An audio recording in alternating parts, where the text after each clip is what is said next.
पाकिस्तान का जिहड़ा मशहूर तो बड़ा ही मन्निया तरन्निया सहाफ़ी है इमरान रियाज़ खान, उसने जिहड़ी गल कीती है कि पाकिस्तान बांग्लादेश ते इंडिया दियां हुकूमतां ने गल्फ ममालक दी हुकूमतां नूं दरखास्त दी है कि जिहड़े साडे नौजवान ने ये अपने अपने मुल्क छड्ड के बाहर दे मुल्कां दे विच वसना चाहते ने, लिहाजा तुसी इन्हां नूं वीज़ा ना दिओ।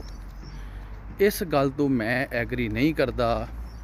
उहदे पिछे वजह ये कि इस टाइम ओमान दे अंदर आउट पास ओमान दी हुकूमत ने खोले हुए ने, जिहड़े गैर कानूनी ने, जिहड़े इत्थे उवें रहिंदे ने पे इलीगल, उन्हां नूं इत्थे दीयां हुकूमतां वापस भी घल्लदियां ने।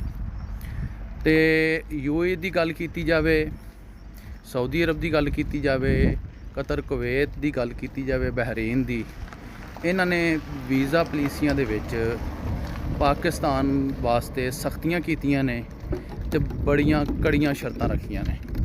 अगर तुसी इन्हां शर्तां नूं पूरा कर लैंदे हो, इन्हां सख्तियां नूं तुहाडे झेलण दी हिम्मत है, तो फिर तुसी इन्हां मुल्कां दे वीज़े लै सकदे हो।